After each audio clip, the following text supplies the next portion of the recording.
आज हम पढ़ने जा रहे हैं पाठ 14 विराम चिन्ह। तो जब बच्चों हम कोई वाक्य पढ़ते हैं तो उसमें मध्य में या फिर अंत में कुछ ठहराव के लिए हम कुछ विराम चिन्हों का प्रयोग करते हैं। तो उन्हीं विराम चिन्हों के बारे में हम इस पाठ में पढ़ेंगे। विराम का अर्थ होता है रुकना या फिर ठहरना या फिर विश्राम करना। बोलते समय वाक्यों के बीच बीच में विराम लेना आवश्यक होता है और उसे लिखित रूप में विराम चिन्हों का प्रयोग कर दर्शाना पड़ता है, तभी हम अपने विचारों को स्पष्ट रूप से प्रकट कर सकते हैं, जैसा कि चित्र में दिखाया गया है। उसे रोको मत जाने दो और उसे रोको मत जाने दो। तो ये दो वाक्य हैं। अब यहाँ पर वो आपका ये अर्थ विराम है, ये यहाँ पर इस तरह से यहाँ लगाया गया है। इसमें ये क्या कह रहा है कि उसे रोको मत जाने दो, यानी ये जो बच्चा है ये जा रहा है, उसको रोको। ठीक है। और यहाँ पर क्या हो रहा है, अगर ये आपका अर्थ विराम रोको मत यानी मत के बाद अगर ये अर्थ विराम लगा दिया गया तो आपका वाक्य पूरा बदल गया है, यानी उसे रोको मत जाने दो। ठीक है। तो यहाँ पर ये क्या कह रहा है कि उसे रोको मत, उसे जाने दो। ठीक है। तो एक अल्प विराम से ही आपके वाक्य में कितना आपका बदलाव आ गया, आपके वाक्य का अर्थ पूरा का पूरा बदल गया है। ठीक है। तो बच्चों, ऊपर दो लड़कियों ने एक जैसे शब्दों का प्रयोग करते हुए अपनी अपनी बात कही, मगर दोनों की बात के अर्थ बिल्कुल भिन्न है। इसका क्या कारण है, आइए जानें। इसका कारण है इसमें लगे अल्प विराम का प्रयोग। ठीक है। तो उसका अल्प विराम जो है इसमें यहाँ पर लगा है और इसमें मत के बाद लगाया, तो इसी से उसके वाक्य में बदलाव आ गया। एक लड़के द्वारा कही बात में उसे रोको के बाद अल्प विराम लगा है, जबकि दूसरे लड़के द्वारा कही बात में उसे रोको मत के बाद अल्प विराम लगा है। इसी के कारण इनके अर्थ एक दूसरे से बिल्कुल भिन्न है। वाक्य के मध्य तथा अंत में विराम को प्रकट करने के लिए लगे निर्धारित चिन्हों को विराम चिन्ह कहते हैं। प्रमुख विराम चिन्ह इस प्रकार है। सबसे पहला है पूर्ण विराम। तो पूर्ण विराम इस तरह से होता है। ठीक है। दूसरा है आपका अल्प विराम। तो अल्प विराम किस तरह से होता है, इस तरह से होता है। ठीक है। तीसरा है अर्ध विराम। तो अर्ध विराम इस तरह से होता है। ठीक है। चौथा है प्रश्नवाचक। तो प्रश्नवाचक का चिन्ह आपका यहाँ पर है।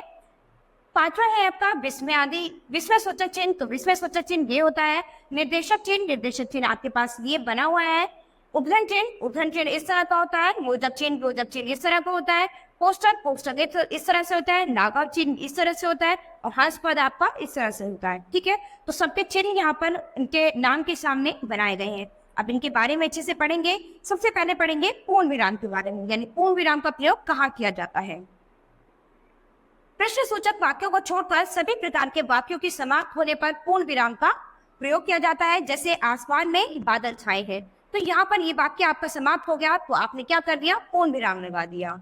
रमन विद्यालय जा रहा है, तो क्या है, ये वाक्य समाप्त हो गया। इसके बाद आपने क्या करा, पूर्ण विराम लगा दिया।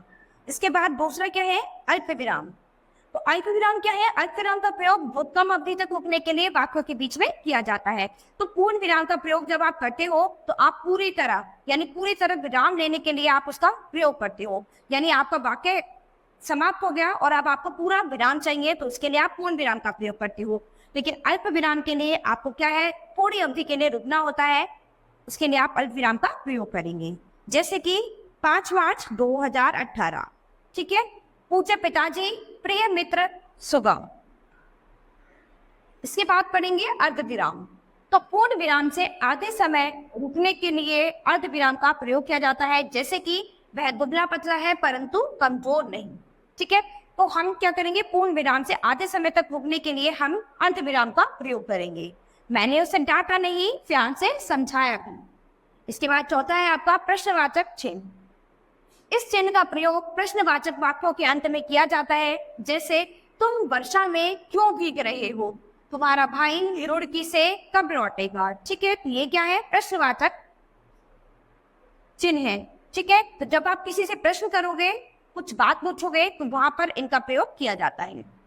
विस्मय सूचक चिन्ह विस्मय, शोक, घृणा, हर्ष या आश्चर्य आदि का भाव प्रकट करने के लिए या किसी को संबोधित करने के लिए विस्मय सूचक चिन्ह का प्रयोग किया जाता है। जैसे कि वाह कितना सुंदर दृश्य है, छे छे कितनी गंदगी फैला रखी है। तो क्या है, यहाँ पर किसी शोक, हर्ष, प्रसन्नता, किसी भी भाव को प्रकट करने में हम इस विस्मय सूचक चिन्ह का प्रयोग करते हैं और ये हमेशा वाक्य के शुरू में इनका प्रयोग किया जाता है। ठीक है। ये जो शब्द आते हैं ये हमेशा वाक्य के प्रारंभ में ही आते हैं। इसके बाद है आपका निर्देशक चिन्ह। किसी के बोले हुए वाक्यों को लिखने के पूर्व कहना, बोलना, बताना। आदि क्रियाओं के बाद तथा निर्देश लेने वाले वाक्यों के बाद निर्देशक चिन्ह का प्रयोग किया जाता है। जैसे कि हमारे राष्ट्रीय पर्व हैं गणतंत्र दिवस, स्वतंत्रता दिवस और गांधी जयंती। ठीक है, तो यहाँ पर क्या है, आपको हमारे राष्ट्रीय पर्व है इसके बारे में क्या करना है, निर्देश देना है, इसीलिए ये निर्देशक चिन्ह यहाँ पर प्रयोग किया गया है। खड़ग सिंह, तो खड़ग सिंह क्या कह रहे हैं, ये निर्देश दे रहे हैं, बाबा इस घोड़े को अब तुम्हें नहीं लौटाऊंगा। ठीक है, तो जब भी कोई व्यक्ति कोई निर्देश देगा, कुछ बोलना चाहेगा, तो क्या है, उसके लिए ये इस निर्देशक चिन्ह का प्रयोग किया जाता है। इसके बाद है आपका उद्धरण चिन्ह।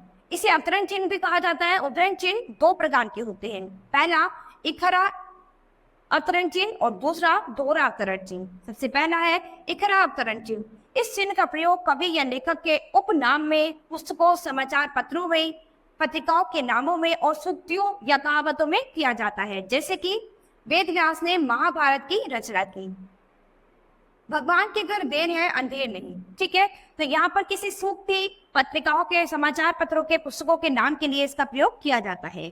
इसके बाद आता है आपका दोहरा अवतरण चिन्ह। इस चिन्ह का प्रयोग किसी के कहे हुए कथनों को ज्यों का त्यों बोलने के लिए या लिखने के लिए किया जाता है।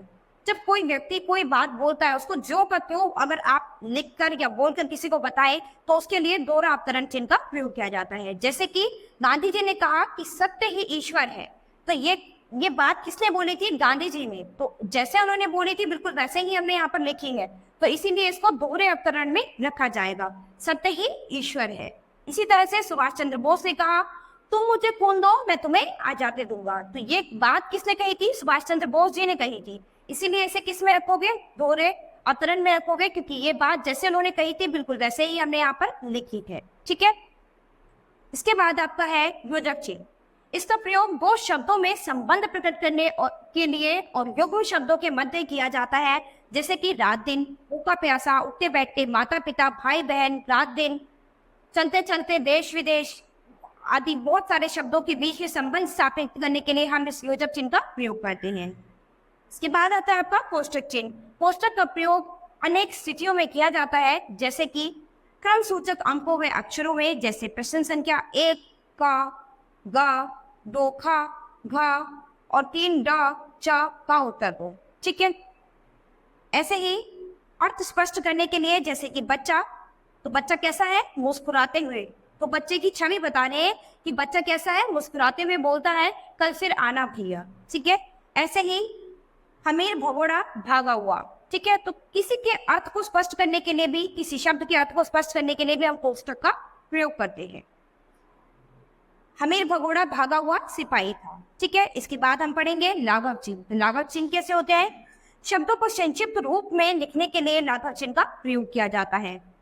जैसे कि उत्तर प्रदेश, तो उत्तर प्रदेश को हम किस तरह से लिख सकते हैं, उत्तर प्रदेश। ठीक है, तो क्या है, किसी शब्द के बारे में हम पूरा ना लिख के उसका पहला वर्ण लिख के उसके आगे हम ये छोटी सी जीरो लगा देते हैं, तो उसको हम क्या कहेंगे, लाघव चिन्ह कहेंगे। ठीक है, ऐसे पंडित के लिए हम क्या कर देते हैं, पंडित, इस तरह से हम ये लाघव चिन्ह का प्रयोग कर देते हैं। इसके बाद डॉक्टर, डॉक्टर के लिए भी कृपया प्रश्न उलटिए, तो प्र और उ। ठीक है, तो इस तरह से लाघव चिन्ह का प्रयोग करते हैं। इसके बाद आता है आपका हंस पद। इसके बाद आता है आपका हंस पद। तो हंस पद चिन्ह का प्रयोग आप कब करते हैं, लिखते समय जब कोई शब्द या शब्दांश छूट जाता है तो यह चिन्ह तब लगाया जाता है। तो इस चिन्ह का प्रयोग आप तब करते हैं जब आपसे लिखते हुए कोई शब्द छूट जाता है। जैसे कि अरुण ने माँ को पत्र लिखा, तो यहाँ पर पत्र लिखना आपका छूट गया था। ठीक है, तो आप क्या करेंगे, इस तरह से इस चिन्ह का प्रयोग करेंगे और ऊपर हम इस शब्द को लिख देंगे। ठीक है, इसके बाद है मैं प्रतिदिन डैश करने जाता हूँ, यानी यहाँ पर सैर लिखना जो है आप भूल गए थे, तो आप क्या करेंगे, इस चिन्ह का प्रयोग करेंगे और यहाँ पर इसके थोड़ा सा ऊपर आप इस शब्द को लिख देंगे। ठीक है, तो यहाँ पर जो हंस पद शब्द जो है, हंस पद चिन्ह जो है, इसका प्रयोग हम कब करते हैं, जब हमारे वाक्य में कोई शब्द लिखने से छूट जाता है। तो बच्चों, यहाँ पर आपने अपने 11 विराम चिन्हों के बारे में पढ़ा है। 11 विराम चिन्हों का प्रयोग आप कब कब किस किस अवस्था में कैसे कैसे कर सकते हैं, यानी आपके वाक्य में ठहराव या रुकाव के लिए हम इन विराम चिन्हों का प्रयोग करते हैं और किस विराम चिन्ह का प्रयोग किस तरह से किया जाता है और कहाँ किया जाता है, वो हमने इस पाठ में पढ़ा है। तो आप अभ्यास में इन्हें फिर से पढ़ेंगे और एक छोटे छोटे वाक्य बनाएंगे जिनमें इन विराम चिन्हों का आप प्रयोग कर सकते हैं। ठीक है, तो बच्चों, आज ये पाठ हमारे यहीं खत्म होता है। अब हम अपनी नई क्लास में मिलेंगे अपने नए पाठ के साथ। धन्यवाद।